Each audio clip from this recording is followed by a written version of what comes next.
যেহেতু তারা রাষ্ট্রের দায়িত্ব নিয়েছেন, তারা সমাজের দায়িত্ব নিয়েছেন, সেই জায়গা থেকে আইন যদি কঠোর না করা হয়, যদি শাস্তির দৃষ্টান্তমূলক শাস্তির ব্যবস্থা করা না হয়, তাহলে তো এটার কোনো কিছুই সুরাহা হবে না।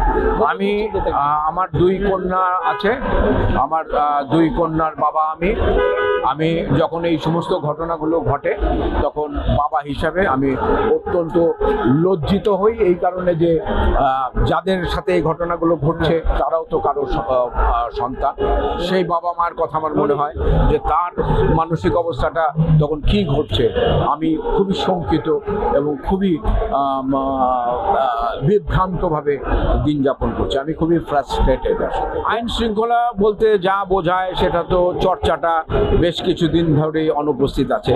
যদি আইন শৃঙ্খলা বা আইন প্রয়োগকারী সংস্থা যদি ঠিকমতো কাজ করতো, এবং এখানে যে ধর্ষণের বিষয়টা সেটা তো আর আজকে নতুন না, এখন ভয়াবহ মহামারী আকারে এটা দেখা যাচ্ছে, কিন্তু আগেও এটা ঘটেছে। সেই ক্ষেত্রে শাস্তির যে সর্বোচ্চ শাস্তি বা দৃষ্টান্তমূলক শাস্তির যদি বিধান থাকতো, সেটা আইন মন্ত্রণালয় যদি করতো, পার্লামেন্ট যদি সেটা করতো, আইনটা পাস করতো, তাহলে তো আর দৃষ্টান্তমূলক শাস্তির ভয়ে তো অনেক কিছুই থেকে বিরত থাকে। কিন্তু সেটা যেহেতু হয়নি, এখন এই সরকার রাষ্ট্রীয় সংস্কারের দায়িত্ব নিয়েছে।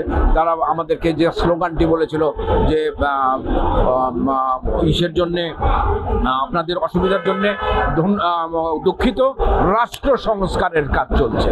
তো রাষ্ট্র সংস্কারের মধ্যে যদি সামাজিক নিরাপত্তা, যদি পারিবারিক নিরাপত্তা, আইন শৃঙ্খলার নিরাপত্তা যদি না থাকে, তাহলে আর অন্য সংস্কার করে কি লাভ হবে?